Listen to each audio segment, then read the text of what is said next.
কাউকে কোনো প্রকার টাকা দেওয়া হবে না। স্কুল কলেজ ছাড়া তোমাদের কারো কোথাও যাওয়া নিষেধ। মেয়েদের এত বন্ধুবান্ধব কিসের? কোনো প্রকার ঘোরাফেরা চলবে না। এরপরও যদি কিছুটা শুনি আমি, একদম সব কটার পা একদম ভেঙে ভেঙে গুঁড়া করে দিব। হঠাৎ করে সায়ান চৌধুরীর এত রিয়াক্ট দেখে অবাক হলো সালাম চৌধুরী সহ সকলে। ধমক খেয়ে তা না ভয়ে মুখ কাঁচামুচো করে বসল। তার চোখে পানি টলমল করছে। পরশ সাথে সাথে মাথা নিচু করে ফেলল। তার মন বলছে ভাই তার উপরে রাগ করে অন্যের উপর ছাড়ছে। এরই মধ্যে সালাম চৌধুরী ছেলেকে বলল, কি হয়েছে ছায়ান, মেয়েটাকে এভাবে ধমকাচ্ছিস কেন? এতটুকু আগে থেকেই করা উচিত ছিল। বাবা, তুমি আর ওদেরকে আহ্লাদ করো না। আমি যা বলছি মাথায় রেখো সকলে। বলতে বলতে অর্ধ খাওয়া প্লেটটা রেখে উঠে দাঁড়ালো সায়ান চৌধুরী। এরপর রাত্রিপ্রিয়াকে বলল, রাত্রিপ্রিয়া, খাবার শেষ করে আমার জুসটা রুমে দিয়ে যাও। রাত্রিপ্রিয়া মাথা নাড়ালো। সায়ান চৌধুরী খুব রেগে আছেন। হঠাৎ তার এই রাগের কারণ ধরতে পারল না কেউ। কাউকে আর কিচ্ছুটি বলতে না দিয়ে ওখান থেকে নিজের রুমে চলে গেল সায়ান চৌধুরী। ভাই যেতেই শব্দ করে কেঁদে উঠল তানহা। তৎক্ষণাৎ তার মাথায় হাত বুলিয়ে দিল বড় আব্বু। এরপর ফিসফিস করে বলল, কাঁদে না আম্মা, বড় আব্বু আছে না, ভাই বললেই হলো নাকি, আমি তোমাকে ঘুরতে নিয়ে যাব। যা শুনে তৎক্ষণাৎ আনন্দের সহিত হাসল তানহা। বাচ্চা বাচ্চা খিলখিল করা হাসি। ওর হাসি দেখে পায়েল বলল, মাত্র না তুই কাঁদলি, এখন আবার দাঁত বের করে হাসছিস কেন? তানা মুখ বাঁকিয়ে বলল, তা তোমাকে বলবো কেন? পায়েল আর প্রত্যুত্তর করল না। বড়রা আর কথা বাড়ালো না। হাত চালিয়ে যে যার খাওয়াটুকু শেষ করলো। এরপর সবাই নিজ নিজ কাজে চলে গেল। নিজের ক্লাবে সে অস্থির পায়ে পায়চারি করছে সায়ান চৌধুরী। ক্রোধে তার শরীর কাঁপছে। চোখ দুটো হয়েছে রক্তিম বর্ণ। তাকে পর্যবেক্ষণ করলো আশিক। সায়ান চৌধুরীর দলের লোক সে। এই ছেলেটা সারাক্ষণ সায়ান চৌধুরীর সাথে থাকে। তার তদারকি কাজকর্ম করে দেয়। বড় ভাই হিসেবে খুব সম্মান করে সায়ান চৌধুরীকে। আজ রাগান্বিত নিতা সায়ান চৌধুরীকে দেখে তার বুক কাঁপছে। এই সায়ান চৌধুরীকে বড় ভয়ঙ্কর লাগছে। তার সাথে কথা বলতেও সাহস পাচ্ছে না আশিক ছেলেটা। তবুও ভয়ে ভয়ে বলল, ভাই শান্ত হন আপনি। কি করে শান্ত হব আশিক? এখন অবধি ছেলেটার কোনো ডিটেলস জানতে পারলি না তোরা। কে ওই ছেলেটা? কার এত বড় স্পর্ধা? জেনে বুঝে সায়ান চৌধুরীর বোনের দিকে হাত বাড়িয়েছে। তার হাত কত বড় লম্বা আমি দেখতে চাই। নেতা সায়ন চৌধুরী ভয়ঙ্কর এক হুঙ্কার শুনে সহসা কেঁপে উঠল আশিক ছেলেটার বক্ষপট। তা সে নেত্রপল্লব বারবার বুঝে আসছে ওর। অনুভব হচ্ছে তার শরীরের মৃদু মৃদু কম্পন পড়ছে। এই মুহূর্তে সামনে থাকা সায়ন চৌধুরীকে তার কাছে জম মনে হচ্ছে। এই তো এক্ষুনি বলিষ্ঠ লম্বা চওড়া সায়ন চৌধুরী দানবের মতন আটসাট বেঁধে এসে আশিককে শূন্যে তুলে একটা আছাড় দিয়ে জানটা টান দিয়ে নিমিষেই বের করে দেবে। নয়তো এই 5 তলা জানলার থেকে একটা কিক মেরে মেন ডোরে ফেলে দিবে। এরপর 100 মনের একটা ট্রাক এসে ওর বুকের উপর দিয়ে চলে যাবে। গাড়ির চাকার সাথে এক নিমিষে পিষে যাবে সাদের দেহখানা। পৃথিবী থেকে অকালেই হারিয়ে যাবে আশিক নামক এক পুরুষের অস্তিত্ব। ভয়ে চোখ মুখ শুকিয়ে গেল ওর। নতজন মুখ করে বারবার ঠোক গিলছে আশিক। এরপর আর সায়ন চৌধুরীর সাথে প্রত্যুত্তর করার সাহস হলো না ছেলেটার। ক্রোধিত সায়ন চৌধুরীর যে প্রয়োজনে কতটা ভয়ঙ্কর হতে পারে সেটার কেউ না জানলেও সে তো খুব ভালো করেই জানে। সেই কলেজ লাইফ থেকে চেনে মানুষটাকে। একসঙ্গে রাজপথে আছে সেই কতগুলো বছর। আশিক যখন ভয়ে জুবুথুবু অবস্থায় কাঁদছে, ঠিক সেই সময় ভেসে আসলো সায়ন চৌধুরীর উত্তেজিত কণ্ঠ। আশিক! সহসা আরো একবার কেঁপে উঠল আশিক। ত্রাস কণ্ঠে শুধালো, জি ভাই। তুই ওভাবে কাঁদছিস কেন? আমি তোকে মেরেছি, বকেছি? না না ভাই, আপনি আমাকে মারেননি, বকেননি। তাহলে তুই ওইরকম বিড়াল ছানার মতো চোখ মুখ বন্ধ করে দাঁড়িয়ে আছিস কেন? আমার ভয় লাগছে ভাই, আপনাকে আমার বড় ভয় লাগছে। আশিক সহজ সরল উক্তি, যা শুনে হঠাৎ করে এক মুহূর্তের জন্য বাঁকা হাসলো সায়ন চৌধুরী। ব্যঙ্গ করে বলল, এতটুকুতেই তোর এত ভয়? এরকম মুরগির কুলি জানিয়ে তুই রাজনীতিতে আসছিস আশিক? আমি তো তোকে বাঘের বাচ্চা মনে করতাম। তাহলে কি আমি ভুল? আশিক ছেলেটা মোটেও ভীত নয়। এক হাতে সাধারণত 5-7টা মানুষ কবজা করা তার কাছে কিচ্ছুটি না। এই শহরের সাহসীদের কাতারে যদি 10 জনের নাম থাকে, তবে তার মধ্যে সে একজন, যে মানুষ আড়ালে আবডালে কিংবা প্রকর্ষ মারপিটে রক্ত নিয়ে প্রতিনিয়ত খেলে। তার কি আর এত ভয় ডর থাকে? তবুও সে সায়ন চৌধুরীকে খুব ভয় পায়। এই মানুষটা যে তার থেকেও কয়েক গুণ বাঘা তেঁতুল। তাছাড়া মায়া, মহব্বত, সম্মান একটা ব্যাপার খুব নিবিড়ভাবে জড়িয়ে রয়েছে এখানে। সারা দুনিয়ার কাছেও যদিও আশিক হয় শক্তিশালী দানব নামে পরিচিত, তবু সে সায়ন চৌধুরীর কাছে ভীত, শক্তিহীন। মানুষটা এসে যদি বিনা কারণে এসে তাকে মেরেও ফেলে, এতটুকু টুশব্দও করবে না আশিক। ঠিক এতখানি জুড়েই রয়েছে তার নেতা সায়ন চৌধুরী কিংবা সায়ন ভাই। আশিক জবাব দিল না কিচ্ছুটি, নত মাথা যতটুকু সম্ভব নিচু করে নিল। তার চোখ মুখ থেকে এখনো ভয়ের রেশ যায়নি, যা দূর থেকে পর্যবেক্ষণ করে সায়ন চৌধুরীর কাছাকাছি আসলো।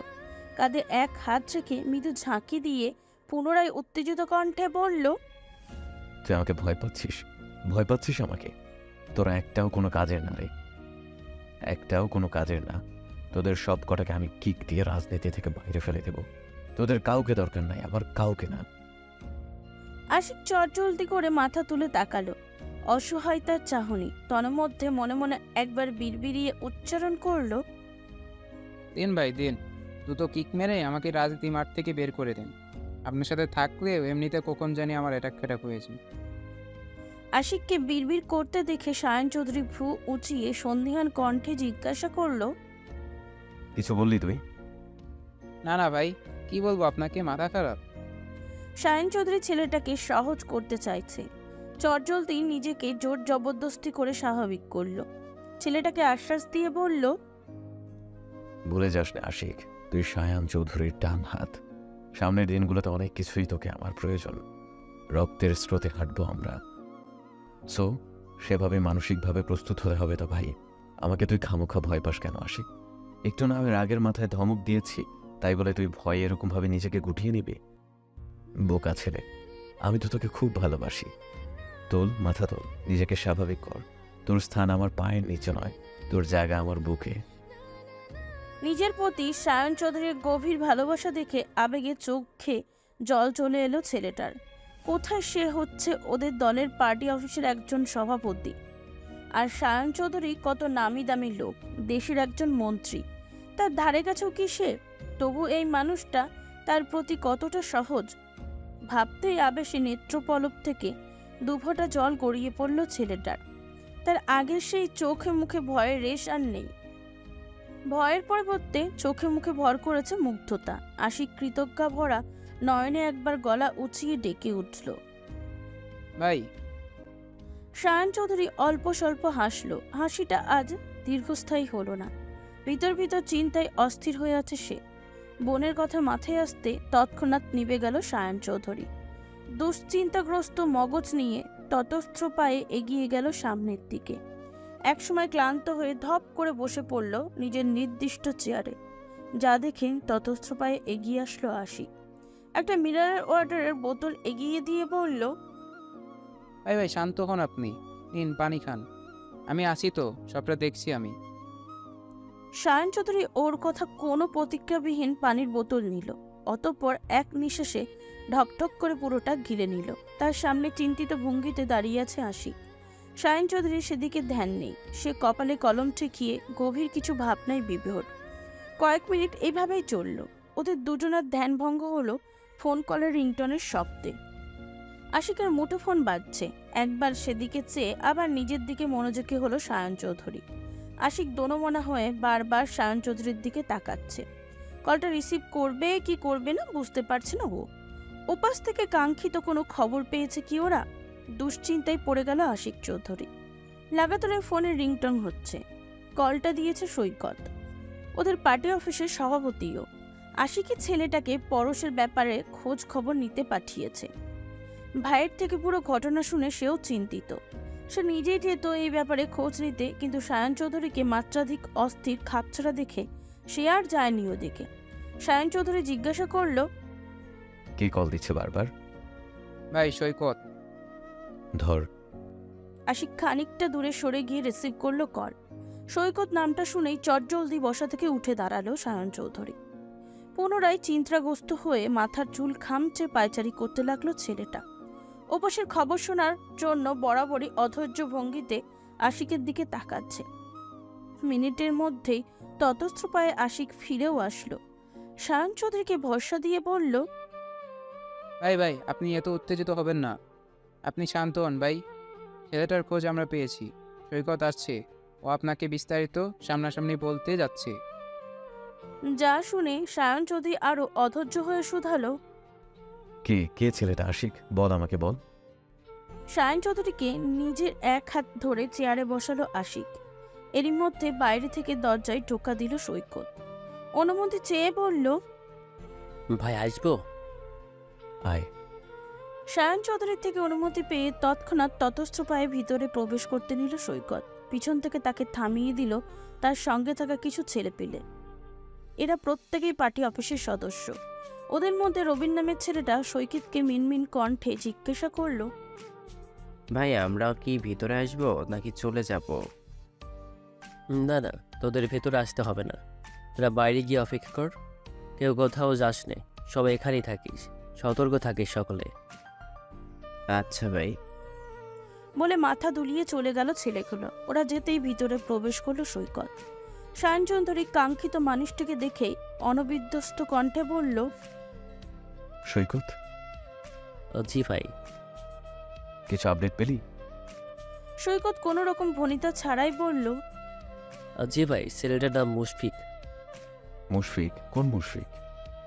ঢাকা উত্তর সিটি কর্পোরেশনের বর্তমান মেয়র আসাদুল্লাহর ছোট ছেলে মুশফিক। ভাই ছেলেটা বিদেশ থাকতো, লেখাপড়া শেষ করে বছরখানিক হয় দেশে ফিরেছে। এসেও কেমন গা ঢাকা দিয়ে থেকেছে। আমি যতটুকু জেনেছি ছেলেটার সাথে আমাদের বোনের প্রায় 2 বছর প্রণয়ের সম্পর্ক। তার মানে ও বিদেশ থাকাকালীনই আপনার বোনকে টার্গেট করেছে। ওদের হয়তো আগে থেকেই এমনটা প্ল্যানিং ছিল ভাই। তাছাড়া আমি আরও একটি তথ্য পেলাম, শুনেছি ওরা নাকি দুজন গোপনে বিয়েও করেছে। তাই এই বিয়ে ভিত্তিহীন ছেলে খেলা পুরোটাই ওদের সাজানো একটা কঠিন চক্রান্ত। এসবের কোনো ডকুমেন্ট রাখেনি মুশফিক। কি? জি ভাই। সবটা শুনে এক মুহূর্তের জন্য স্তব্ধ বাক্যহারা হয়ে পড়ল সায়ন চৌধুরী। তার চোখে মুখে বিস্ময়তা যেন উপচে উপচে পড়ছে। শক্তপোক্ত ধৈর্যশীল সায়ন চৌধুরীর কপালে রীতিমতো বিন্দু বিন্দু ঘামের কণা জমেছে। এতটা অবাক স্তব্ধ সে আর ইহজীবনে হয়নি। রকচটা পুরুষটি মুখ থেকে যেন শব্দরা হারিয়ে গিয়েছে অবলীলায়। সে বিশ্বাসই করতে পারছে না তার অতি আদরের ছোট বোনটা এইরকম কিছু করেছে বা এমনটা করতে পারে। ব্যাপারটা কেমন রহস্যময়ী, অবিশ্বাস্য, অকল্পনীয়। এও কি আদৌ সম্ভব? তাদের পরশ মনে এরকম কিছু করতে পারে? সত্যি কি পরশ এতটা বিগড়ে গিয়েছে? তন্মধ্যে সায়ন চৌধুরী হঠাৎ করেই মনে পড়ে যায় বছর কয়েক আগের ঘটনা।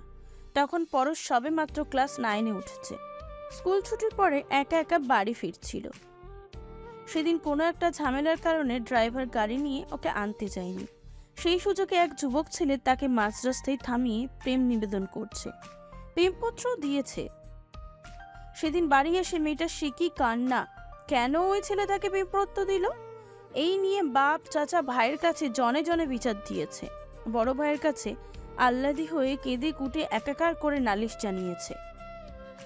ওই ছেলে কেন আমাকে ডিস্টার্ব করলো ভাই? ওর এত বড় সাহস হলো কি করে? ও জানে না আমি সায়ান চৌধুরীর বোন, আমায় একটা বড় ভাই রয়েছে। তাছাড়া আমি কি সেরকম মেয়ে নাকি যে ও বলল আর আমি লাজুক হেসে ঢ্যাং ঢ্যাং করে ওকে হ্যাঁ বলে দিব? তারপর লোক চক্ষুর আড়ালে গিয়ে চুপি চুপি চুটিয়ে প্রেম করব?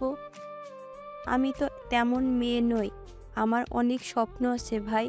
আমি অনেক লেখাপড়া করব, একদিন অনেক বড় হব। এসব নিয়ে ভাবার সময় কই আমার?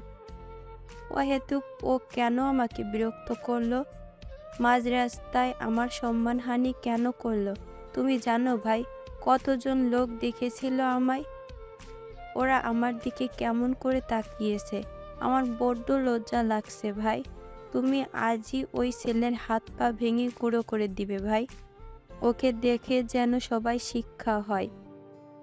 পরবর্তীতে সায়ান চৌধুরীর বোনের দিকে চোখ তুলে তাকালেই যেন ওই ছেলের পরিণতি মনে পড়ে যায়। তুমি যদি ওই ছেলেকে কিছু না বলো আমি কিন্তু আর কখনো স্কুলে যাব না ভাই।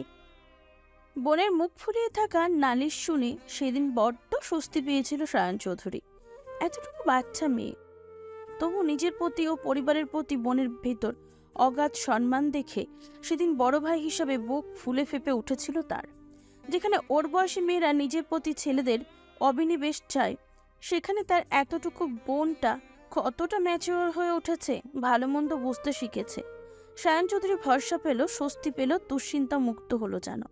আর যাই হোক, তার পরশকে দিয়ে কোনো প্রকার অঘটন ঘটানোর চান্স নেই। এতটুকু বয়সে যে মেয়ের মধ্যে নিজের ভালো মন্দ বিচার বুদ্ধি করার ক্ষমতা থাকে, তাকে নিয়ে ভালো কিছু আশা করাই যায়। সেবার বোনের কথা অনুযায়ী গর্ব করে সেই ছেলেটাকে বাজেভাবে শায়েস্তা করেছিল সায়ন চৌধুরী, শাসিয়েছে খুব। এরপর আর এরকম কোনো অঘটন ঘটেনি। অথচ আজ কিনা তার সেই পরশ এরকম একটা কাজ করে বসেছে। ছি, সেই দিনের সেই পরশ তো এমন ছিল না। তবে মেয়েটাকে এরকমভাবে বিগড়ে দিল কে? মুশফিক ছেলেটা। ওরা কায়দা করে তার ছোট্ট বোনটাকে ফাঁসিয়েছে, এইভাবে তার কলিজার দিকে হাত বাড়িয়েছে। ওদের কাউকে ছাড়বে না সায়ন চৌধুরী, কাউকে না। মুশফিক নামটা মাথায় আসতে গর্জে উঠল সায়ন চৌধুরী। তার মাথার ভিতরে অদৃশ্য এক আগুনের শিখা তাণ্ডবের ন্যায় দাও দাও করে জ্বলে উঠল। কঠিন প্রতিশোধ নেওয়ার জন্য মরিয়া হয়ে উঠল ছেলেটার বক্ষ। এই শহর আজ রক্তের স্রোতে বয়ে যাবে, ওদের রক্তের স্রোতে আজ গা ভাসাবে চৌধুরী পরিবার। এছাড়া মেয়র আসাদুল্লাহর সাথে তার কিছু রাজনৈতিক পুরনো হিসাব নিকাশ বাকি রয়েছে। বলা যায় মেয়র আসাদুল ও মন্ত্রী সায়ন চৌধুরী একে অপরের জাত শত্রু। দুজনই রাজনীতির সাথে সামনে যুক্ত। সায়ন চৌধুরীর প্রতিনিধি হিসাবে রয়েছে আসাদুল্লাহ। ঢাকা শহরে স্থানীয় লোক সেও 10 বছর যাবৎ ঢাকা শহরের মেয়র হিসাবে রাজনীতির সাথে যুক্ত। এছাড়া শহরে ব্যাপক প্রভাবশালী লোক আসাদুল্লাহ। টাকা পয়সা বাড়ি গাড়ি খামতি নেই, তবু রাজনীতির সাথে অতপ্রতভাবে যুক্ত সে, শুধুমাত্র রাজনীতি প্যাশন বলে। মেয়র হয়েও তার চোখ উঁচুতে। পার্লামেন্টের একজন সদস্য হওয়ার ইচ্ছা তার বহু পুরনো, কিন্তু এর মধ্যে তার জায়গাটা হাতিয়ে নিল সায়ন চৌধুরী। এই তো গেল নির্বাচনে খুব চেয়েও পার্লামেন্টের সদস্য হওয়া থেকে বঞ্চিত হলো আসাদুল্লাহ। তবুও কম চেষ্টা করেনি সে। সায়ন চৌধুরীকে দমিয়ে রাখতে টাকার প্রস্তাব দিয়েছিল সে। বিনিময়ে সে তার নামে ঢাকা শহরের অর্ধেক সম্পত্তি লিখে দেবে, শুধুমাত্র যেন সায়ন চৌধুরী নির্বাচন থেকে সরে দাঁড়ায়। কিন্তু সায়ন চৌধুরী বিনিময়ে তাকে করেছে অপমান। তাকে লোভ দেখানোর সাহস হলো কি করে? এই নিয়ে খেপা ছিল ছেলেটা, ছিল নিজের সিদ্ধান্তে অটল। তার একটাই কথা, আমি আমার দলীয় পার্টি থেকে অবশ্যই নির্বাচনে অংশগ্রহণ করব। আপনিও করুন। জনগণ যাকে চাইবে, ওরা যাকে যোগ্য প্রার্থী হিসেবে মনে করবে, সেই হবে বিজয়ী। এই বিষয়ে আমার সাথে আর কোনো কূটনৈতিক আলোচনা করতে আসলে আপনার বিরুদ্ধে আমি কঠোর ব্যবস্থা নিতে বাধ্য হব। অপমানিত হয়ে শিরশির করছিল আসাদুল্লাহর শরীরখানা। তবুও নিজের সম্মান রক্ষাতে আর বাক্য ব্যয় করেনি তিনি। ক্রোধ নিয়ে চলে যায় তিনি, শুধু মোক্ষম সময়ের অপেক্ষা করছিল। এরপর প্রতিদ্বন্দ্বী হিসাবে রাজনীতির মাঠে সেও নেমেছিল। অঢেল টাকাও ব্যয় করেছে নির্বাচনের পিছনে। হায়, তবুও বিচক্ষণ বুদ্ধির অধিকারী সায়ন চৌধুরীর সাথে পেরে উঠল না ওরা। বিপুল ভোটে বিজয়ী হয়ে নিজের আসনখানা ছিনিয়ে নিল সায়ন চৌধুরী।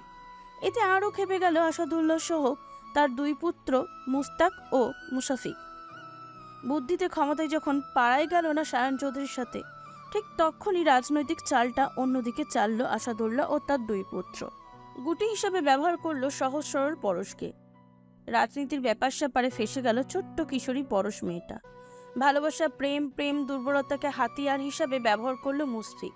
সে দেশের বাইরে থেকেও চাবিকাঠি নাড়িয়ে খবরাখবর রেখেছে সবকিছুর। সোশ্যাল মিডিয়া থেকে খুব চতুরাত্মার সাথে কবজা করল পরশকে। বোকা পরশটা ওর ভালোবাসায় এতটা মজেছে যে মুশফিক বলতেই সে অজ্ঞান। মানুষটাকে বিশ্বাস করে নিজেকে পুরোপুরি মেলে ধরেছে। তার ভালোবাসা তো আর কোনো খুঁত ছিল না, কোনো খামতিও ছিল না। এরপর থেকে মুশফিক যেভাবে বলতো সেই অনুযায়ী হতো সব। কিশোরীর মনের ভালোবাসা তো এর প্রখরতার বেশ গভীর, কিন্তু হায়, মানুষটাই ছিল তার জন্য সম্পূর্ণ ভুল। সে ভালোবাসতে আসেনি, এসেছিল চরম প্রতিশোধ নিতে। সবটাই মগজে হানা দিতেই ওদের উদ্দেশ্যে বুঝতে আর 1 সেকেন্ডও সময় লাগেনি সায়ন চৌধুরীর। তার কাছে এবার সবটা স্পষ্ট। পুনরায় গর্জে উঠল সায়ন চৌধুরী। ক্রোধে হিতাহিত জ্ঞান শূন্য হয়ে পড়ল সায়ন চৌধুরী। তার জন্য আজ তার বোনটা এই অবস্থা। রাগে দুঃখে চোখের সামনে থাকা টেবিলটাকে সজোরে লাথি দিয়ে ফেলে দিল ছেলেটা। টেবিলের উপরে থাকা মজবুত কাচের স্তরটা মুহূর্তেই ঝনঝন শব্দে ভেঙে চূর্ণ বিচ্ছন্ন হয়ে গেল। কাচে লেগে পাটাও কেটেছে ওর। মুহূর্তেই তরল রক্ত গড়িয়ে পড়তে শুরু করলো পা বেয়ে। সেদিকে ভাবান্তর নেই সায়ন চৌধুরীর। সে তৎক্ষণাৎ চিৎকার দিয়ে বলে উঠল, কুত্তার বাচ্চা। তার সাথে সাথে আশিক বলল, ভাই আপনি শুধু একবার বলেন টাকলা শালার বুড়িটা আজকেই ফেলে দেই। ওর এত বড় সাহস হলো কি করে ভাই? আমি তো এটাই ভেবে পাচ্ছি না ভাই। ওদের বাপ বেটার সব কটার বড়ি ফেলে দেই। সবটা শুনে এবং বুঝতে পেরে আশিকও তাজ্জব বনে গেল। সায়ন চৌধুরীর সাথে সাথে ক্রোধে উত্তেজিত হয়ে আছে সেও। এরই মধ্যে এদের দুজনকে থামিয়ে দিয়ে সৈকত বলল, ভাই যা হওয়ার তা তো হয়েই গেল, এখন রাগের বশে কিছু করা যাবে না। তাছাড়া এতটুকু বলে থামল সৈকত। তাকে জোরে সোরে এক ধমক দিয়ে সায়ন চৌধুরী শুধালো, কি তাছাড়া? ভাই পরশ এখনো বাইরে। যতটুকু বুঝেছি সে মুশফিকের সাথে দেখা করার জন্য আজও পার্কে বসে অপেক্ষা করছে। সচরাচর এই পার্কে বসেই তারা দেখা সাক্ষাৎ করে। পার্কটা শহর ছাড়িয়ে কিছুটা গ্রাম সাইডে। আমাদের উচিত হবে আগে পরশকে হ্যান্ডেল করা। সায়ন চৌধুরী কিছু একটা ভেবেই খানিকটা দমে গেল। এরপর গম্ভীর কণ্ঠে পুনরায় বলল, পার্কের লোকেশন বল। সৈকত চট জলদি লোকেশন বলে দিল, যেন দীর্ঘ সময় এতটুকু তার ঠোঁটের আগায় নিয়ে বসেছিল। এতক্ষণে লোকটার সামনে বসে অপ্রিয় কিছু সত্য কথা তুলে ধরতে ভয়ে তার রুহু বেরিয়ে আসার জোগাড়। সায়ন চৌধুরী আর কোনো বাক্য ব্যয় করল না, আর এক মুহূর্ত দেরি করল না এখানে। ওদের কাউকে কিছু না বলে ততস্ত্র হাতে সাইলেন্ট করা পিস্তলটি তুলে নিল। এরপরই বেরিয়ে পড়ল ক্লাব থেকে। চোখের পলকে গাড়ি নিয়ে একা একাই বেরিয়ে পড়ল কোথাও। তার পিছনে পিছনে আশিক ও সৈকত বিচলিত হয়ে বারবার জানতে চাইল, ভাই ভাই আপনি এভাবে কোথায় যাচ্ছেন একা একা? আমরাও আসি আপনার সঙ্গে। সায়ন চৌধুরী কর্ণকুহরে সে কথা পৌঁছাতেই সক্ষম হলো কিনা কে জানে। ছেলেটা কোনো জবাবই দিল না। এতক্ষণে পার্টি অফিসে থাকা পার্সোনাল সিকিউরিটি গার্ড বাকি সদস্যদের মধ্যে একটা হইচই পড়ে গেল। তাদের সবারই একই কথা, ভাই এইভাবে একা একা কোথায় যাচ্ছে? সিকিউরিটি গার্ডগুলো পড়ল বিপাকে। তাদের তো তাকে ধাওয়া করার অনুমতি দেয়নি স্যার। তারা কি করবে? তার পিছনে পিছনে যাবে নাকি এখানে দাঁড়িয়ে থাকবে? এই নিয়েও একটা সংশয় কাজ করছে। কিন্তু বসে নেই আশিক ও সৈকত। ওরা আর অনুমতির অপেক্ষা করলো না। কোনো রকম টুলিশদের সঙ্গে নেওয়া যাবে না। সেন্সিটিভ বিষয়, পুলিশের ভয় আছে। লোক জানাজানিরও একটা ব্যাপার আছে, যা করার নিজেদের করতে হবে। তাছাড়া এইভাবে তো আর ভাইকে একা ছাড়া যাবে না। রাজনীতির নেতা সায়ন চৌধুরী, যার প্রতি কদমে কদমে রয়েছে প্রতিদ্বন্দ্বী শত্রু। কি কখন হামলে পড়ে কে জানে। ভাইয়ের যে অবস্থা, এই মুহূর্তে একা একা নিজেকে হ্যান্ডেল করতে পারবে না। একাধিক চিন্তা ভাবনা ভেবে আশিক উপস্থিত সবাইকে বলল, গাড়ি বের কর, সবাই দ্রুত বসে পড়। ড্রাইভার বাইকে অনুসরণ করে দ্রুত গাড়ি স্টার্ট করো। একটি রৌদ্রস্নাতক দুপুর। চিহ্নশূন্য অস্পৃশ্য লোচনে পার্কের বেঞ্চিতে ঠাই বসে আছে পরশ। একই জায়গায় একই রকম ঘন্টার পর ঘন্টা বসে আছে মেয়েটা। কেবল চাতক পাখির ন্যায় পথ চেয়ে অপেক্ষা করছে তার পৃথিবীর সবচেয়ে প্রিয় পুরুষটির। তার কোনো তাড়া নেই। মাথা ভর্তি কিলবিল কিলবিল করছে দুশ্চিন্তারা। অজানা এক ভয়ে কাঁপছে বুক। কি হবে তার? কি হবে তার অনাগত সন্তানটির? তার পরিবারের সবাই যখন জানতে পাবে তাদের ছোট্ট পরশ প্রেগনেন্ট, কারো সন্তানের মা হতে চলেছে সে, এই ধ্রুব সত্যটি কি করে সবাই মেনে নিবে? একই সাথে প্রিয় মানুষটির অবহেলা অবজ্ঞা তাকে মোটেও ভালো থাকতে দিচ্ছে না। প্রিয় পুরুষটির অনাকাঙ্ক্ষিত বদলে যাওয়া তাকে ভিতর থেকে আরো দুমড়ে মুচড়ে গুড়িয়ে দিচ্ছে। প্রিয় মানুষগুলো কেন এত বিশ্রীভাবে বদলে যায়? সারা জীবন পাশে থাকবো বলে গলা ফাটিয়ে মায়া কান্না দেখিয়ে কেন এক সময় সকল মায়া তুলে নেয় ওরা? এই তো কিছুদিন আগেও তাদের মধ্যে সবকিছু ঠিকঠাক ছিল। তাহলে মানুষটা কেন হুট করে পাল্টে গেল? তার ভালোবাসায় তো কোনো খামতি ছিল না কোনো খাদ। পরিবার, সমাজ, পৃথিবীর সবার বিরুদ্ধে গিয়ে হলেও তো এই মানুষটাকে সে চেয়েছে। এই মানুষটার জন্য কখনো সে পিছুপা হয়নি। তাকে ভালোবাসার ক্ষেত্রে মেয়েটা কখনো কার্পণ্যতা করেনি। তবু কেন লোকটা তাকে এত যন্ত্রণা দেয়? আচ্ছা, ওনার কি একটুও মায়া হয় না?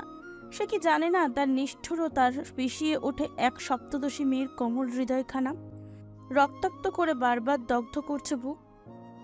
ভাবতেই অদ্ভুত এক যন্ত্রণাময় দম আটকে আসছে কিশোরী মেয়েটার। এই যেন এক শ্বাসরুদ্ধকর ক্রিয়া। এই মুহূর্তে পৃথিবীর সবকিছু অসহ্য লাগছে তার। হাসতে ভালোবাসে যে মেয়েটি, আজ কতগুলো দিন মলিন মুখখানায় এতটুকু হাসির রেশ নেই, নেই কোনো প্রসাধনী। এই নিয়ে আজ 2টো দিন এখানে অপেক্ষা করছে সে। কলেজের নাম করে কতটা রিস্ক নিয়ে সবার চোখ ফাঁকি দিয়ে এখানে আসে সে, শুধুমাত্র মানুষটাকে একটু দেখবে বলে, জানাবে তাদের ভালোবাসায় জড়ানো চিহ্ন হিসাবে আসা অনাগত সন্তানের কথা। কিন্তু মানুষটা আসছে না কেন? এই তো পরশু সে বললে আসবে, তাহলে উনি এখনো আসছে না কেন? 2টো দিন ধরে সে তো আসছে, এসে এসে অপেক্ষা করে যাচ্ছে, তাহলে উনি আসে না কেন? ওনার কি সময় হয় না? খুব বিজি। পরক্ষণে বুক ভরা চাপা একটা দীর্ঘশ্বাস বেরিয়ে আসলো মেয়েটার বক্ষ চিরে। চোখের কোঠরে অশ্রু টলমল করছে। অশ্রুসিক্ত লচনে একবার আশপাশ পর্যবেক্ষণ করল। না, মানুষটা কোথাও নেই, এখনো আসেনি। তবে কি উনি সত্যিই আসবে না? উনি আসবে না? এতটুকু ভাবতেই এতক্ষণে চোখের কোটরে ধরে রাখা অশ্রুটুকু গাল বিয়ে গড়িয়ে পড়ল মেয়েটার। ভিতর থেকে দলা পাকিয়ে বেরিয়ে আসলো কিছু শব্দরা। তুমি আসবে বলে শুধু এই আশায় আমি রোজ একটু একটু করে বিরহ পুষি, কথা জমিয়ে রাখি, মন খারাপের একা থাকি। মায়ারাজ, কতদিন দেখি না তোমায়। আমার তো কত কিছুই ইচ্ছে করে, শুধু তুমি আসো না, ভালোবাসি বলো না, বলেই আমি সকল ইচ্ছেকে দাবিয়ে রাখব। তুমি আসো না কেন? আমার কাছে আসো না? আসার কি সময় হয় না তোমার? এই যে তোমার বিরহে বিষণ্ণতা আমায় গিলে খায়, তোমার বুকে আষ্টে পৃষ্ঠেভাবে জড়িয়ে থাকার কথা থাকলেও হতাশাদের বুকেই আমার আশ্রয় হয়।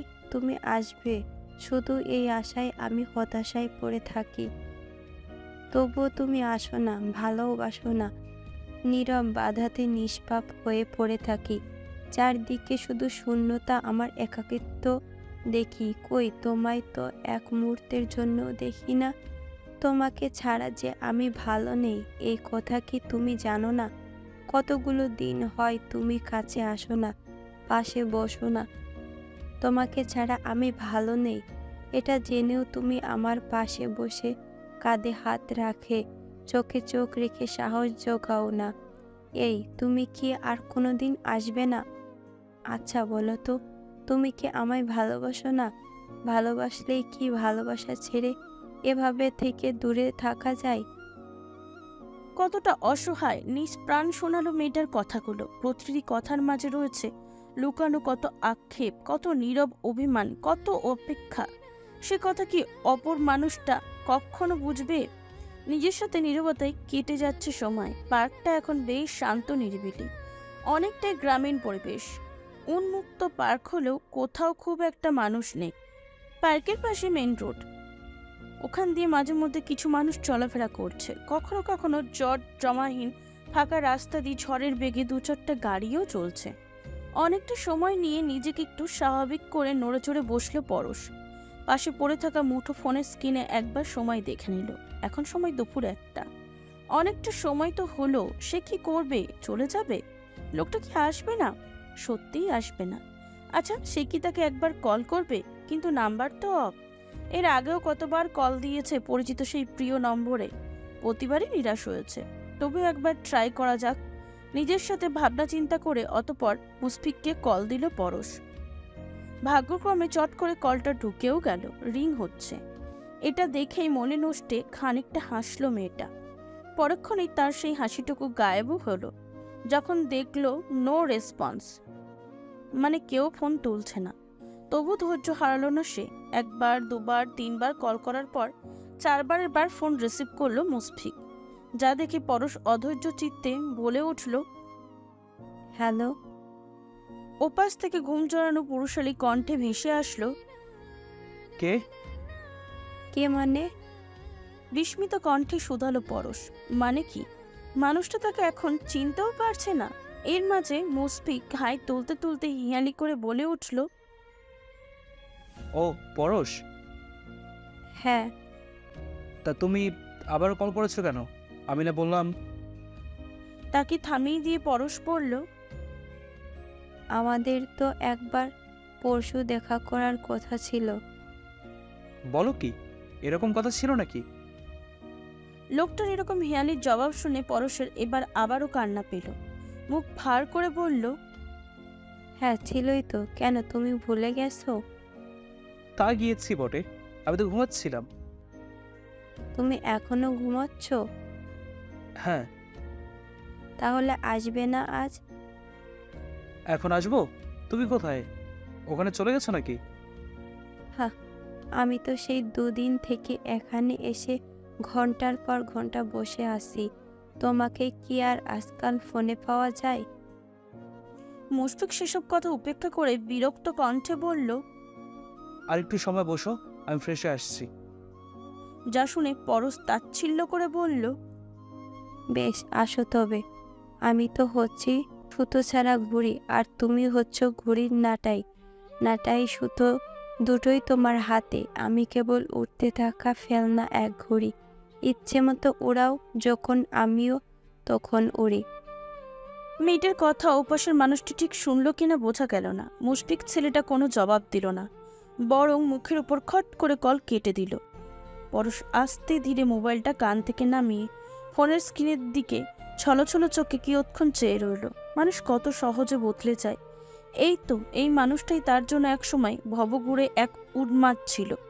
কোনো কারণে যদি পরশ তার ফোন রিসিভ না করত, কতটাই না দিশাহারা হয়ে যেত মানুষটা। আজ মানুষটা কত সহজে উপেক্ষা করছে তাকে। তৎক্ষণাৎ মেয়েটির চোখের সামনে ভেসে উঠল পুরনো কিছু ঝাপসা স্মৃতি। পরশ যখন ক্লাস 10-এ পড়ে, সেই সময় বাবার থেকে বার্থডে গিফট হিসাবে স্মার্টফোন চেয়ে নেয় ও। পড়ুয়া পরশের সেই সময় স্মার্টফোন খুব দরকারও ছিল। গুগল, ইউটিউব ইত্যাদি ঘেটে পড়বে সে, আরও বেশি জানবে বিশ্বকে। এই আশায় তাকে একটি দামি ফোন উপহার দিল সালাম চৌধুরী। ফোনটি দিয়ে দৃঢ়তার সঙ্গে বাবা বলেছিল, আম্মা, তোমার রেজাল্টটা কিন্তু ভালো চাই। পরশ খুশিতে আত্মহারা। সে আহ্লাদি হয়ে জবাব দিয়েছে, আরে আব্বু, দেখো আমি ফাটাফাটি একটা রেজাল্ট করব এসএসসিতে। তাই জানা হয়, তুমি যদি এসএসসিতে গোল্ডেন পাও, আমি তোমাকে দামি একটা ল্যাপটপ কিনে দেব। এছাড়াও তুমি যা চাইবে তাই দেওয়া হবে। পরশ খুশিতে বাকবাকুম। এর আগে একটা ফোনের জন্য কত কান্নাকাটি করেছে সে, কিন্তু সায়ন ভাই তাকে ফোন দেয়নি। প্রতিবার থমকে বলেছে, আগে এসএসসি পাশ কর, পরে মার্কেটের সবচেয়ে দামি ফোনটা হবে তোর। এখন কোনো ফোন টোন হবে না। এতটুকু বাচ্চা মেয়ে ফোন দিয়ে কি করবি তুই? ফোন চালানোর বয়স হয়েছে তোর? পরশের ভীষণ মন খারাপ হতো, কান্না পেত। সে কি ছোট নাকি? এরপর মোক্ষম একটা সুযোগও আসলো। সামনেই তার জন্মদিন ছিল। সেই উপলক্ষে বাবা জিজ্ঞাসা করলো, এই জন্মদিনে তোমার কি চাই আম্মা? সে বলল, আমার একটা স্মার্টফোন চাই আব্বু। সালাম চৌধুরী প্রথমে অমত করলেও তাকে ইন্টারনেটের পড়াশোনার কথা বলে ভুলিয়ে ভালিয়ে ফোন নেয় পরশ। সেদিন সায়নের কি রাগ তাকে বোঝানো বাবা। মেয়েটা ভালো হবে এই ভেবেই তো ছেলের বিরুদ্ধে গিয়ে তার হাতে ফোন দিল সালাম চৌধুরী। তার ভরসা আছে তো পরশের উপর। ফোন পেয়ে নতুন নতুন কিছুদিন পড়াশোনা করলেও পরবর্তীতে ফেসবুকে আসক্ত হয়ে যায় মেয়েটা। এই ফেসবুকের মাধ্যমেই পরিচিত হয় মুশফিক নামক কালো অধ্যায়ের সাথে। মুশফিকে আগ বাড়িয়ে কথা বলতে এসেছে। প্রথমে একটু একটু করে পরিচয়, এরপর বন্ধুত্ব। সে যেন তেন বন্ধুত্ব না, কেয়ারিং বিশ্বস্ত বন্ধুত্ব। একসময় ছেলেটার এই কেয়ারিং দুষ্টু মিষ্টি শাসন কিশোরী মেয়েটার আবেগী মনে গভীরভাবে দাগ কেটে যায়। মানুষটার সব কিছু তার ভালো লাগতে শুরু করে। সুযোগ পেলেই বিভিন্ন বাহানায় তার সাথে কথা বলতে ইচ্ছা হয়। কথা বলতে না পারলে আশপাশ লাগে। কথা বলতে বলতে কখন যেন চমৎকার একটা সময় কেটে যেত, টেরও পেত না পরশ। এরপরে শুরু হলো লুকোচুরি, লোকচক্ষুর আড়ালে রাত জাগা। দিনের বেলায় ওরা দুজনেই ব্যস্ত থাকতো। পরশের স্কুল, কোচিং ইত্যাদি করে আরও সময় পেত না। মুশফিকও তাই। তখন সে বিদেশে ছিল, লেখাপড়ার শেষ সময়। দুজনেরই সময় হতো রাতে। তাছাড়া পরশ ভাইয়ের ভয়ে ভয়ে থাকতো। সচরাচর দিনের বেলায় ফোন হাতে নিত না। সারাদিন অপেক্ষার পর রাতের বেলায় বদ্ধ রুমে লম্বা একটা সময় অনলাইনে থাকা হতো। এই তো এইভাবেই মুশফিকে আসক্ত হয় পরশ। কিশোরের মনে আগমন ঘটে রঙিন ভালোবাসার। সে যখন মানুষটাকে নিয়ে ভাবতে শুরু করেছে, ঠিক সেই সময় তাকে চমকে দিয়ে ভালোবাসা নিবেদন দেয় মুশফিক। পরশও সমাদরে গ্রহণ করে মানুষটির ভালোবাসা। তখন কোনটা ঠিক কোনটা ভুল এইসব ভাবার সময় ছিল নাকি? তাছাড়া সে কি ক্ষণক্ষণে টের পেয়েছে মানুষটার অসীম এই ভালোবাসার রঙও পাল্টিয়ে যাবে? না না, কিচ্ছুটি টের পায়নি বোকা মেয়েটা। তাকে টের পেতেও দেয়নি দুষ্টু লোকটা। কি করে বা বুঝবে পরশ? মানুষটার ভালোবাসার কাছে সবকিছু ছিল রঙহীন তামাটে। কত ঘনসুটি, কত আবেগ, কত অনুভূতির লুকোচুরি ভালোবাসার স্মৃতি রয়েছে তাদের। সেসব কি কখনো মিথ্যা হয়? এই তো গুনে গুনে 6 মাস আগের কথা। সাইমন ভাইয়ের জন্মদিন উপলক্ষে বাড়িতে বিরাট এক পার্টির আয়োজন করা হয়েছিল। বাড়িতে ছিল নানাবিধ অতিথি। ভাইয়ের বার্থডে উপলক্ষে খুব ব্যস্ত সময় কাটাচ্ছিল পরশ। মুশফিকের সাথে সারাদিন কথা বলার সময় হয়ে ওঠেনি। মুশফিক তখন বিদেশ থেকে এসেছে, বাড়িতেই থাকছে। তার ফোন মেসেজ কিচ্ছুটি রেসপন্স করা হয়নি বলে মানুষটা সেদিন সে কি পাগলামি, একের পর এক কল মেসেজ দিয়ে ফোন ভরিয়ে দিয়েছে। সেই সব জমা হতে হতে কয়েকশোতে রূপান্তরিত হয়েছে। তাতেও যখন পায়নি পরশকে, তার কি হয়েছে, ফোন ধরছে না কেন, কি সমস্যা জানতে মরিয়া হয়ে যায় ছেলেটা। সেদিন ছিল আষাঢ়ি ঝোম বৃষ্টি। ধৈর্যহারা হয়ে সেই সন্ধ্যায় মানুষটা বৃষ্টিতে ভিজে ভিজে তার বাড়ির সামনে হাজির হয়েছে। রাহিকে দিয়ে বাসার ভিতরে খবর পাঠিয়েছে পরশ যেন তার সাথে একবার দেখা করে। সেই সময়ে সাক্ষাৎ করার সময়টা ছিল দুষ্কর। বাড়ির চারপাশে পুলিশ, সিকিউরিটি গার্ড, পাহারাদার, তাছাড়া নানাবিধ অতিথিদের আনাগোনা তো ছিলই। তবু সেসব পরোয়া করে মানুষটা তার কাছে ছুটে এসেছে, আবদার করেছে শুধু তাকে এক নজর দেখবে। জানতে পেরে পরশের সে কি ভয়, কেউ যদি দেখে ফেলে। এমনিতেই সচরাচর ফোনে কথা বললেও তাদের দেখা হয় না। অন্য সব প্রেমিক যুগলদের মতন তারা প্রতিদিন সাক্ষাৎ করে না, ডেটে যায় না। তবে সপ্তাহে একদিন তাদের নিয়ম করে দেখা হতো, হাতে হাত রেখে কথা হতো, মানুষটাকে ছুঁয়ে দেওয়া হতো। তবে সেটাও খুব সাবধানতা অবলম্বন করে, দূর শহরে নিজেদের আড়াল করে। ভাইয়ের ভয়ে উন্মুক্ত প্রেম ভালোবাসা তাদের হয়নি। তাছাড়া মুশফিক লোকটাও এ বিষয়ে বেশ সতর্ক থাকত। তার চতুরতার জন্য এতদিনেও কেউ কিচ্ছুটি টের পায়নি। টের পেলেও তো একটা কেলেঙ্কারি বেজে যাবে, এই ভয়ে পরশ আড়ষ্ট হয়ে যায়। আজ লোকটা এখানে আসলো কেন? কেউ যদি দেখে ফেলে তখন কি হবে? তার কি ভয় ডর নেই? পরক্ষণে পরশের রাগ লাগে। সে নিচে না যেয়ে তৎক্ষণাৎ সুযোগ বুঝে কল ব্যাক করে। খানিকটা চটে গিয়ে বলে, তুমি এখানে কেন? তোমাকে দেখতে এসেছি। মুশফিকের সহজ স্বীকারোক্তি, যা শুনে আর একটু মিছিমিছি ক্রোধ নিয়ে পরশ বলল, তাই বলে এখন বাইরে কি বৃষ্টি, কত লোক, তুমি এর মধ্যে এখানে আসলে কেন? তো কি করব? তুমি ফোন ধরছিলে না, মেসেজ দেখছিলে না, আমার বুঝি চিন্তা হয় না? আরে বাবা, আমি ব্যস্ত ছিলাম তো, ফ্রি হয়ে নিজেই তো তোমায় কল করতাম। তাই বলো, তুমি এত বড় রিস্ক নিবে? বাচ্চামো করছো কেন মুশফিক? এত অধৈর্য কেন তুমি?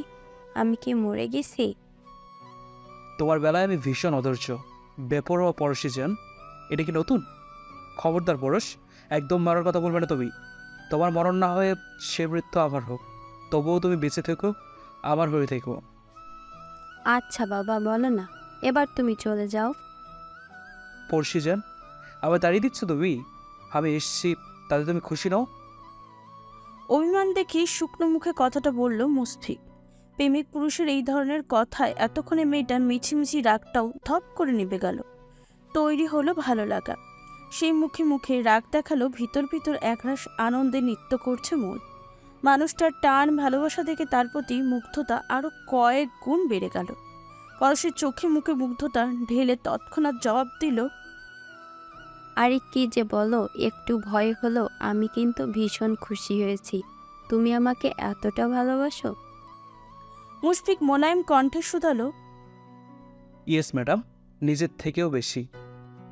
আচ্ছা বুঝলাম, এবার এখান থেকে চলে যাও জান, প্লিজ, কেউ দেখে ফেলবে। মুশফিক মাছি তাড়ানোর মতন করে বলল, হুম, দেখলে দেখুক, তোমাকে এক পলক না দেখে কোথাও যাব না আমি। প্লিজ সামনে এসো পড়শি, তোমার চাঁদ মুখখানা না দেখলে আজ আর আমার ঘুম আসবে না। কিন্তু বাইরে তো গার্ডরা রয়েছে, তাছাড়া বৃষ্টি।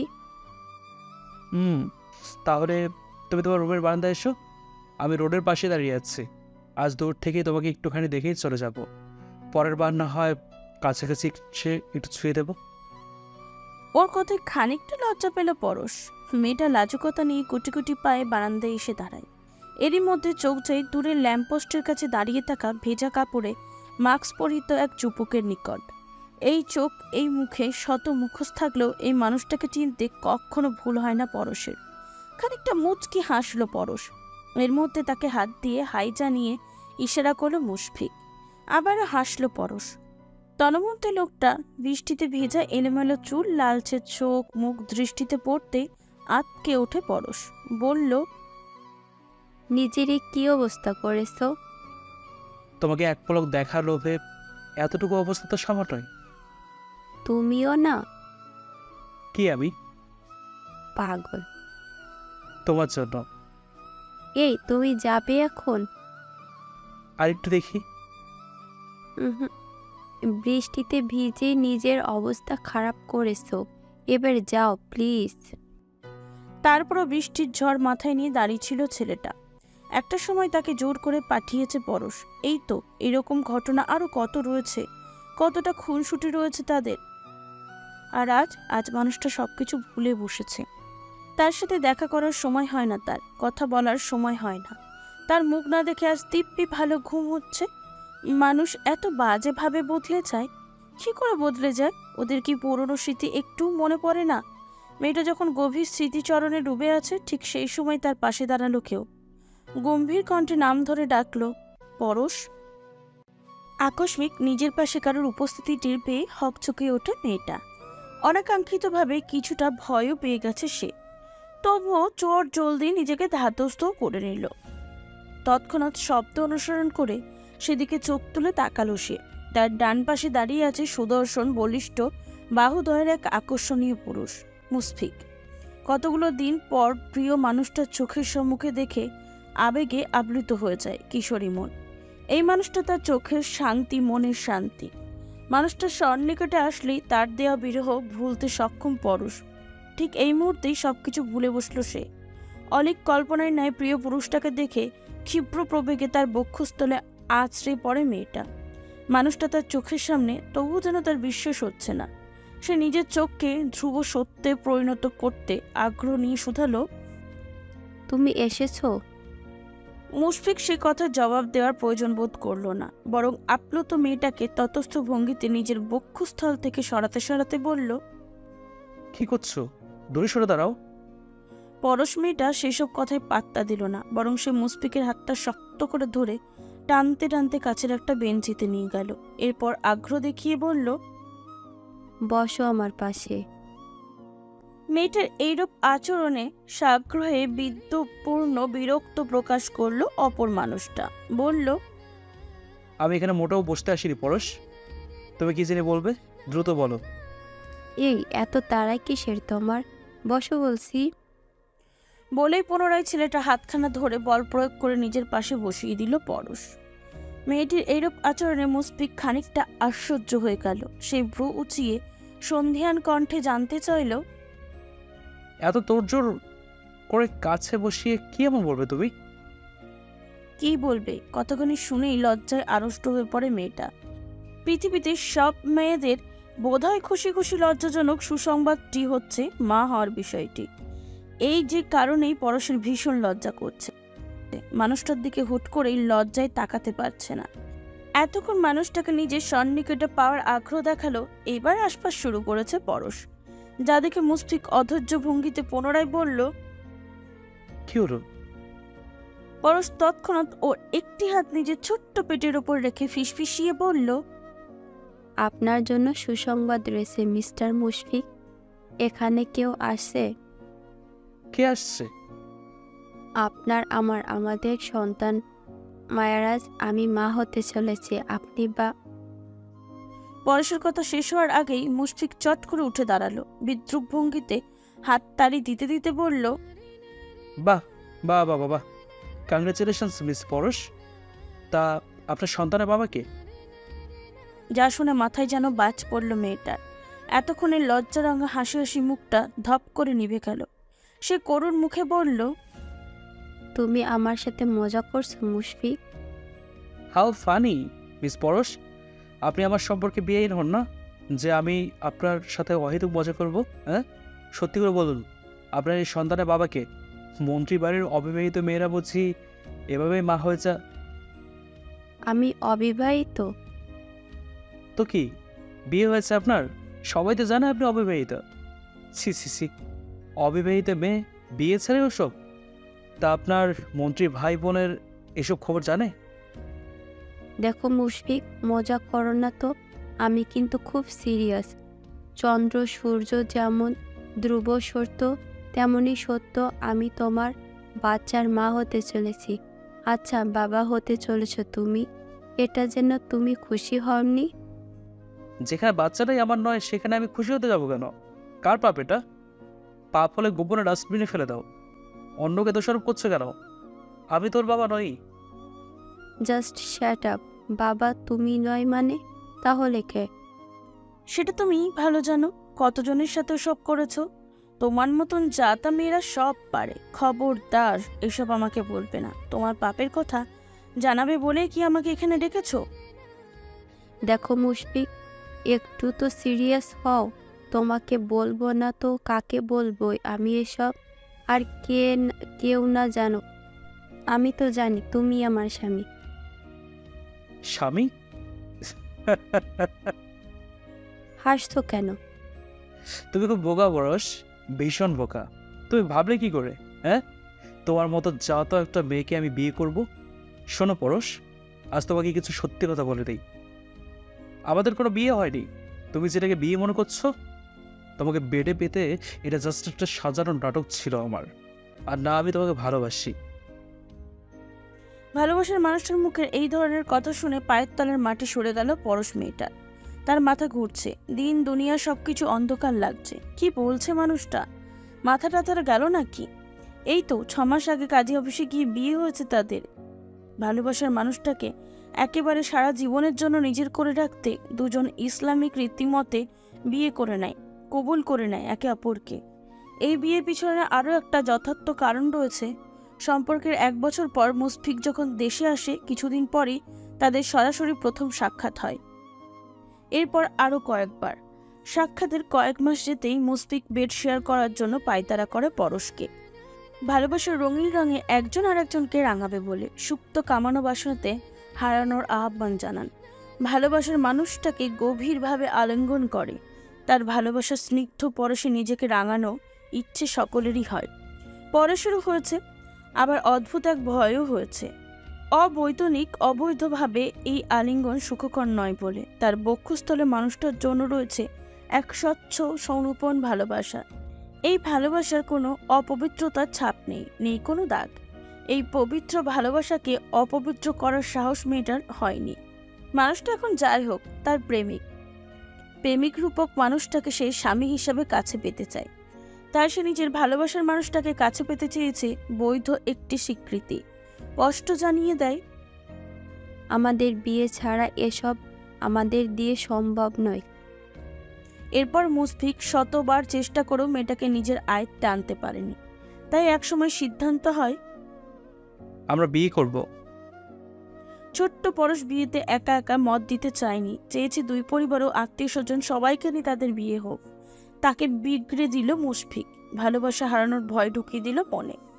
বলল, দুই পরিবার যদি না মানে আমাদের ভালোবাসা, তাহলে কি হবে ভাবছো পরশ? ওরা তোমাকে অন্য জায়গায় বিয়ে দিয়ে দেবে। এরপর এ জীবনে তোমাকে আর আমার পাওয়া হবে না। না না, আমি তোমাকে নিয়ে কোনো রিস্ক নিতে চাই না। তার চেয়ে বরং আমরা দুজন পালিয়ে বিয়ে করে রাখবো। পরবর্তীতে যখন ফ্যামিলি জানবে, আমাদের সম্পর্ক না মানতে চাইলেও আলাদা করা সম্ভব হবে না, কারণ আমরা তখন থাকবো বিবাহিত। কিন্তু আমার তো ইচ্ছা সবাইকে নিয়ে বেশ ধুমধাম করে তোমাকে বিয়ে করব। এভাবে একা একা পালিয়ে বিয়ে করাটা ঠিক হবে? যা পাগলি, বিয়ে আমাদের ধুমধাম করেই হবে। আবার আমি আছি না, তোমার কোনো ইচ্ছে আমি অপূর্ণ রাখবো না। এখন শুধু ইসলামিক রীতিমতো আমাদের সম্পর্কটা বৈধ হোক, আমাদের সম্পর্কটা ভালো হোক। এটা তুমি চাও না পড়শি পাখি? মানুষটির যুক্তি ভালোবাসার কাছে বরাবরই ফিকে ছিল পরশ। এরপর আর সেও অমত করতে পারেনি। ওর কথা বেশ মনে ধরে যায়। এর কিছুদিন পরে কোথাও একটা কাজী অফিসে নিয়ে যায় পরশকে। যেহেতু পরশের বয়স এখনো 18 পূর্ণ হয়নি, তাই কাবিন করেনি, শুধু বিয়ে হয়েছে। বিয়েতে মেয়ে পক্ষ হিসেবে সাক্ষী ছিল পরশের প্রাণপ্রিয় 2 বান্ধবী, রাহি ও টুম্পা। ছেলেপক্ষ হিসাবে ছিল মুশফিকের 2জন বন্ধু। এদের নিয়েই বিয়েটা শর্টকাটে সম্পন্ন হয় তাদের। এই লোকগুলো ছাড়া একটা কাক পক্ষীও জানে না গোপন খবর। লোকে না জানুক, তারা তো জানে। তারা 2জন বৈধ স্বামী স্ত্রী। তাহলে লোকটা কেন এসব বলছে? দিক বিদিক শূন্য হয়ে দিশাহারা হয়ে মেয়েটা তড়িৎ গতিতে আওড়ালো, মুশফিক, মুশফিক, দোহাই লাগে, এসব বলো না, এসব বলো না। আমার ভীষণ কষ্ট হচ্ছে আমার। সম্পর্ক এতগুলো দিন আমার সাথে পার করে এসব তুমি কি যাতা বলছো? আমাদের বিয়েটাকেও তুমি অস্বীকার করছো আমাদের পবিত্র সন্তানকে। কি করে অস্বীকার করছো সব? কেন এমন করছো? সব কি এতটাই সহজ? পরিবার, আত্মীয় স্বজন সবাইকে দূরে রেখে আমি তোমার এক কথায় সারা জীবনের জন্য তোমার হাত ধরেছি, বিশ্বাস করেছি, ভরসা করেছি তোমায়। তাই তো ভালোবেসে গোপনে বিয়ে করেছি দুজনে। পবিত্র কালেমা 3 বার কবুল পড়ে তোমাকে নিজের অর্ধাঙ্গিনী হিসেবে স্বীকৃতি দিয়েছি। অবৈধতা নিশ্চিন্ত করে তবে তোমার হাতে আমার দেহ মন সবটা উজাড় করে দিয়েছি। সৃষ্টিকর্তার ইচ্ছেতে আমাদের ভালোবাসার চিহ্ন হিসেবে দুনিয়ায় আসতে চলেছে আমাদের সন্তান। আর তুমি কিনা কত সহজে সবকিছু অস্বীকার করছো। বলতে বলতে ফুপিয়ে উঠল মেয়েটা। তার কান্না দেখে মুশফিক হুহা করে হেসে উঠল, যেন এরকম হাসির ঘটনা এর আগে কখনো সে দেখেনি। তৎক্ষণাৎ হাসতে হাসতেই বলল, প্রতিশোধ। তুমি আমার ভালোবাসায় ছিলে না কখনো, ছিলে প্রতিশোধের মোক্ষম হাতিয়ার। তোমার মতো মেয়েকে জাস্ট ব্যবহার করা যায়, বিয়ে নয়। ভুলে যাও আমাদের মধ্যে কখনো কিছু ছিল না। মিথ্যে সম্পর্ক যতটুকু ছিল আমি ততটুকু মুক্ত করে দিলাম। সত্যি তো এটাই, তোমাকে আমার কোনো কালেই কখনোই ভালো লাগেনি। যতটুকু প্রয়োজন ছিল তা হয়ে গেছে, আমার কাজ শেষ। এবার তুমি মুক্ত, তাই সকল যোগাযোগ সবকিছু শেষ করে দিলাম। তোমাকে আর আমার দরকার হবে না। আমাকে আর কখনো বিরক্ত করো না। আসছি। কি করে এইসব সত্য মেনে নিবে পরশ? কি করে সহ্য করবে মেয়েটা? তার মাথাটা ভো ভো করে ঘুরছে, দম বন্ধ হয়ে আসছে, শ্বাস প্রশ্বাস ছাড়াই শক্তিটুকু যেন হারাই গেল। যে মানুষটাকে সে পাগলের মতন ভালোবাসে, বিশ্বাস করে, সেই মানুষটা কি বলছে আজ? সব মিথ্যা ছিল, সব। মানুষটা তার সাথে ছলনা করেছে, অভিনয় করেছে। এসব মানবে কি করে পরশ? এত নিখুঁত ভালোবাসা কি করে অভিনয় হয়? পরশ দিশাহারা, নির্ভত হয়ে কেবল ঠাঁই দাঁড়িয়ে রইল। তার দিকে একবার বিজয়ের হাসি দিয়ে হেলতে দুলতে যাওয়ার জন্য উদ্যত হলো মুশফিক।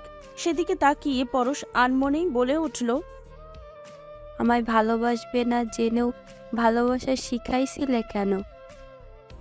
মুশফিক শুনেও শুনল না সব। তার বড় ভালো লাগছে। এবার আসল খেলা হবে। সায়ন চৌধুরীর পরিবার তছনছ করে দেওয়ার সময় এসেছে। সে হাসি হাসি মুখে সিটি বাজাতে বাজাতে দূরে পার্কে করা বাইকের কাছে যাচ্ছে। সেখানে বাইক নিয়ে দাঁড়িয়ে অপেক্ষা করছে ওর বন্ধু তন্ময়। চোখের সামনে ভালোবাসার মানুষটাকে চলে যেতে দেখে যেন হুঁশ ফিরে মেয়েটার। তবে তার মাথায় কিচ্ছুটি কাজ করছে না। শুধু এতটুকু বিশ্বাস, তার কোথাও কিচ্ছু হয়নি, সবকিছু ঠিকঠাক। ওসব কেবল একটা খারাপ স্বপ্ন। তার মাথায় কিলবিল করছে কিছু ভোঁতা শব্দ। কেউ যেন বারবার অলৌকিকভাবে বলছে, মুশফিক চলে যাচ্ছে তোর সন্তানের বাবা চলে যাচ্ছে, তাকে আটকা পরশ, তাকে আটকা। পরশ সেই কথা অনুযায়ী দৌড়ে পিছন থেকে মুশফিকের হাত ধরে ফেলল। চটজলদি ওর পায়ের কাছে বসে বলল, আমার ছাইরা যায়ও না। তুমি ছাইরা গেলে আমার দুঃখ লাগে, বুকের ভিতর ভাঙ্গা যায়। তুমি ছাড়া আমিতে থাকতে পারবো না। তুমি তো ভালো করেই জানো আমি কতটা অগোছালো, কতটা কাঁদুনি। তাই দোহাই লাগে, পায়ে পড়ি তোমার, ছাইরা তুমি যাইও না আমারে। শুধু একবার থাইকা দেখাও ভরসা দিয়ে। আমার হাতটা ধরে বলো, চিন্তা নেই, আমি আছি তোমার সাথে। আমি কথা দিলাম তোমারে পাইতে আমি লয়রা যামু সবার বিরুদ্ধে গিয়ে। শিক্ষা নিমু তোমারে ভালো রাখার সমস্ত কৌশল। ঢাল হমু তোমার, যাতে দুঃখ তোমায় ছোঁয়ার আগে আমায় সামনে দাঁড়ায়। বিধাতার কাছে যাইয়া নিমু তোমারে। সারাদিন রাত জয়পা সব গোছাইয়া দিমু নিজের দুহাতে। সাজাই দিমু চড়ুই পাখির ছোট্ট সংসারটা। মুহূর্তে ভুইলা যামু আমার সব অসুখ বিসুখ দুঃখ যাতনা। জানোই তো মনটা যখন ভালো থাকে তখন শরীরে অসুখ আসান করতে পারে না। আর তুমি তো আমার মনের অসুখ, তাই এই অসুখ ছাড়াইতে তোমারে লাগবে। তুমি একবার হাত ধরলে আমি সব ভুলা যামু। দোহাই লাগে আমারে ছাইরা যায়ও না। কত অসহায়, কত হৃদয় বিদারক শোনালো সে কথা। তার এই হৃদয় নিংড়ানো অনুভূতি পায়ে ঠেলে মানুষটা ঠিক দিব্যি চলে যায়।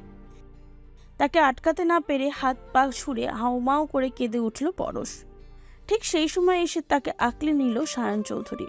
বোনকে বুকে তুলে নিয়ে ভরসা দিয়ে বলল, যে ছেড়ে যেতে চায় তাকে যেতে দাও, মায়া দিয়ে আর বেঁধে রেখো না। নরবরে শিকড় উপড়ে ফেলো, ধরে রেখো না। চারপাশে শূন্যতা দেখতে পাওয়া মেয়েটা হঠাৎ নিজ ভাইকে দেখে চাপটে ধরল ভাইকে। ভুলে গেল সকল ভয়ডর। এই মুহূর্তে এই মানুষটাই তার আপন, ভীষণ আপন। সায়ন চৌধুরী স্নেহময়ী হাত আগলে নিল বুকে। তার বুকটা ছিঁড়ে যাচ্ছে যন্ত্রণায়। এতক্ষণে দূরে দাঁড়িয়ে বোনের কত চাওয়া, কত আকুলতা, ভালোবাসা হারানোর বিরহ দেখেছে নিজ চোখে। মুশফিক চলে আসার আগেই সে এখানে এসেছে। গাড়ি দূরে রেখে মাস্ক পরে ছদ্মবেশে বোনকে পাহারা দিয়েছে। জানোয়ারটার সাথে কথা বলার সুযোগ করে দিয়েছে। সে আগেই অনুমান করে রেখেছে আজ সকল সত্যের মুখোমুখি হবে তার বোন। তাই অনিচ্ছা সত্ত্বেও এই সুযোগ সে দিয়েছে। নয়তো সে যদি এখানে এসে পরশকে নিয়ে যেত, বোনের চরম সত্যিটা আর জানা হতো না। আজ জীবন মনে হতো মানুষটা তার জন্য ঠিক ছিল। সারা জীবন একটা ভুল ভাবটা থেকেই যেত। যখন বোনটা কেঁদেছে, সেও দূরে দাঁড়িয়ে কেঁদেছে। শেষবারের মেয়েটার চিৎকার করা কান্না সহ্য করা গেল না। দ্রুত এসে আগলে নিল বোনকে। এই ফুলগুলোর গায়ে তার একটা টোকাও দেয়নি, অথচ এই ফুলকে কত বাজেভাবে আঘাত করলো কেউ। সায়ন চৌধুরী ইচ্ছা করছে এক্ষুনি ওই জানোয়ারটার কলিজা ছিঁড়ে মনের খায়েশ মিটিয়ে টুকরো টুকরো করতে। তবু বহু কষ্টে নিজেকে শান্ত করে স্থির রইল সায়ন চৌধুরী। ওকে পরেও দেখা যাবে, আগে তার বোনটাকে শান্ত করা উচিত। ভাইকে দেখে এতক্ষণের আটকে থাকা চোখের জলগুলো বিরতিহীনভাবে ঝরছে।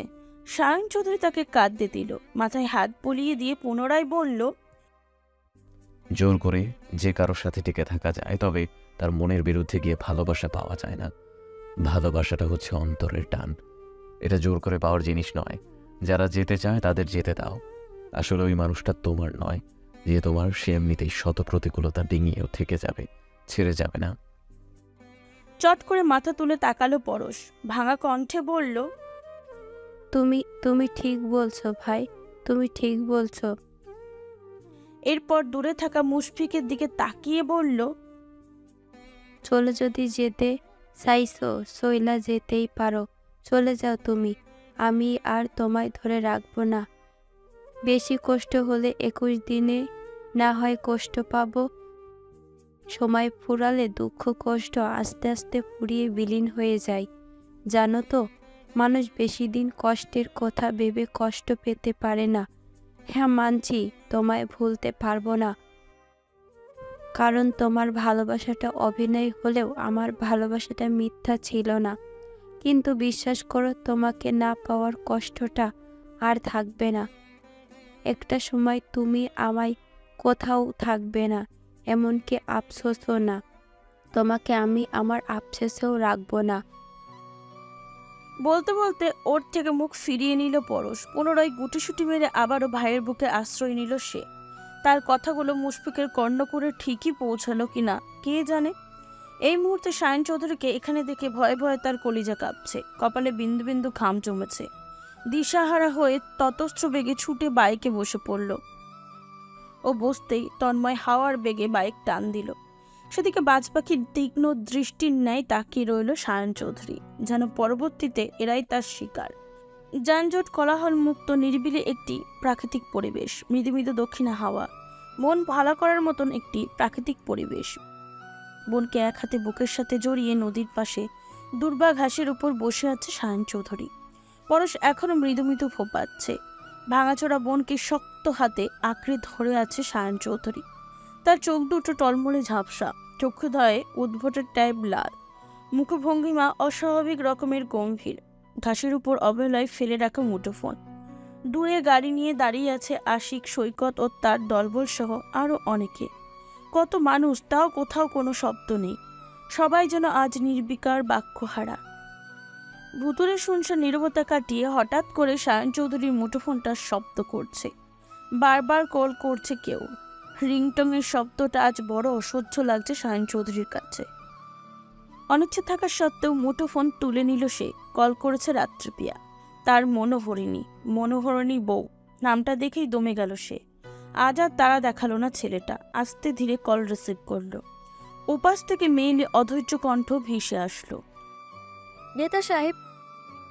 বইয়ের ডাকে আম্ভরিক পরিণীত স্বরূপ ছোট্ট করে সাড়া দিল সায়ন চৌধুরী। হুম। আজ আর মায়া করে আহ্লাদ দেখে বলল না বলো বউ বা এই জাতীয় কিছু। এই মুহূর্তে পুরুষ চোয়াল ব্যক্তিটিকে জগতের কোনো কিছুতে আকুলি বিকুলি স্পর্শ দ্বারা উপলব্ধি করছে না। আজ যেন থমকে গিয়েছে তার গোটা পৃথিবী। যন্ত্রমানব অনুভূতি শূন্য ব্যক্তিত্বে পরিণত হয়েছে মন্ত্রী সায়ন চৌধুরী। প্রিয়তম পুরুষটির ঐকান্তিক কণ্ঠস্বর, তার অদ্ভুত আচরণে উড়ু উড়ু অনবিধ্বস্ত হল সপ্তদশীর উষ্ণ অন্তঃকরণ। ক্ষণে ক্ষণে অনবশ্বর কণ্ঠে জানতে চাইল, নেতা সাহেব, কি হয়েছে আপনার? কই কিছু হয়নি তো। আপনি ঠিক আছেন? ঠিক আছে। তাহলে আপনার কণ্ঠস্বর এমন কেন লাগছে? কেমন লাগছে?